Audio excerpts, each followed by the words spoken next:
Have you ever watched someone try to escape their own reflection, only to end up becoming the mirror itself? That's The Weeknd. Abel Tesfaye wanted freedom from the fame he created, but somehow, the harder he tried to vanish, the bigger the myth became. Fame is supposed to be a reward, proof you made it.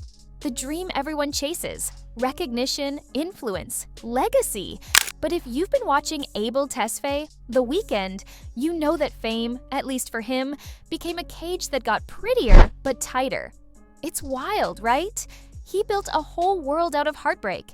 He made loneliness sound luxurious, and he sang his pain so beautifully that people forgot it was pain at all. Then, when he tried to kill off the persona that made him famous, to free himself, it made him even more famous. That's the paradox. That's what makes his story so hypnotic. Act 1. The Rise of the Ghost. Let's rewind. Before The Weeknd was The Weeknd, he was Abel, a shy kid from Toronto uploading songs to YouTube in 2010 with no face, no interviews, no information. It was mystery marketing before mystery marketing was a thing. The anonymity wasn't a trick, it was protection. He'd seen what fame did to people. He wanted the art to speak, not the artist, and people fell for it, hard. Those early mixtapes, House of Balloons, Thursday, Echoes of Silence. They were raw, dangerous, and cinematic. It felt like eavesdropping on someone's confessions at 3 a.m. Abel gave us emotion, but not identity. He became a ghost who could haunt every speaker in the world. Act 2. The Fame That Eats Itself. Here's where things get twisted. When you become famous, people don't see you anymore. They see the story they've built about you. Every move, every haircut, every lyric becomes data. Fame turns people into fiction. And Abel Tesfaye felt that pressure. So instead of trying to fight it, he leaned in. He created a version of himself that was intentionally not real. He gave us a character. The Weeknd, someone we could consume without destroying the person behind it. Think about the After Hours era. The red suit, the bruised face, the nose bandages, the fake blood, the chaotic smile. It was theater, but with meaning. Every performance, every music video was part of a bigger story about obsession, addiction, and the psychological cost of being watched. He was literally showing us fame eating itself. And it worked. People couldn't look away. The Weeknd turned into a walking metaphor for the pain behind performance, an artist using spectacle to scream about what spectacle does to the soul. Act 3. The Collapse of Identity. By the time Dawn FM arrived, the transformation was almost complete. The Weeknd wasn't just playing a role anymore, he was living inside a story that questioned whether the role ever ends. The album feels like a purgatory, a radio broadcast from between life and death, hosted by a calm, comforting voice, Jim Carrey of all people, guiding listeners toward acceptance. It's drenched in nostalgia, yet haunted by guilt. It's pop music disguised as a funeral for the self. The philosophy behind the mask. To really understand what's happening here, you have to zoom out, beyond music, beyond celebrity, and look at the philosophy of identity itself. 1. Nietzsche's eternal return.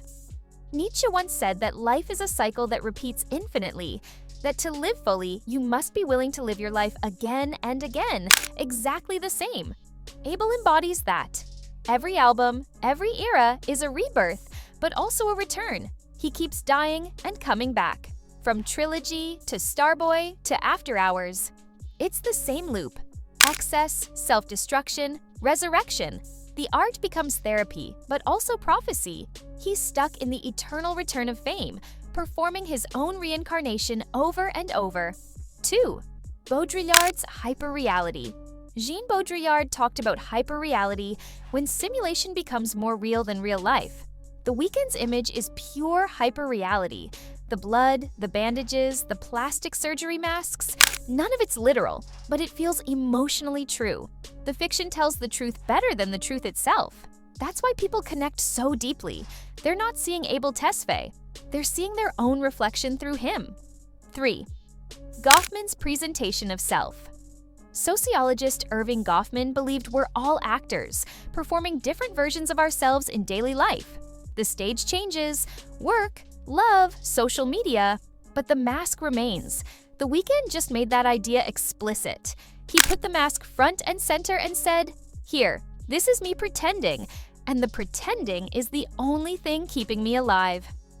The fictional avatar strategy. Here's the genius part.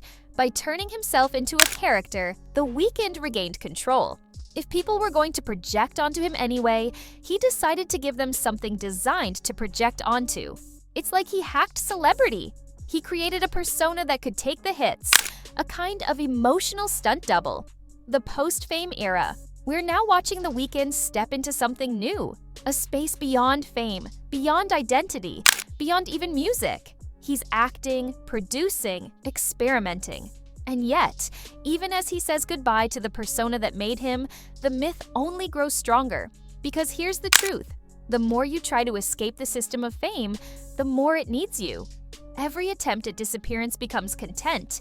Every silence becomes speculation. Every withdrawal becomes another headline. Fame doesn't vanish when you stop feeding it. It feeds on your absence too. Abel Tesfaye isn't just an artist anymore. He's an experiment in what happens when a person tries to disappear in plain sight. The human side of the myth strip. Away the theories, the masks, the aesthetics. And what's left is a man searching for peace. A man who got everything he ever wanted and realized the cost was invisibility. There's something heartbreakingly human about that. Because isn't that what we all do online, in smaller ways? We curate versions of ourselves. On Instagram, TikTok, even in group chats, hoping to be seen, but also to be safe. We build avatars to protect the parts of us that feel too fragile. The Weeknd just did it at scale, with better lighting and a platinum record. The next chapter. After The Weeknd.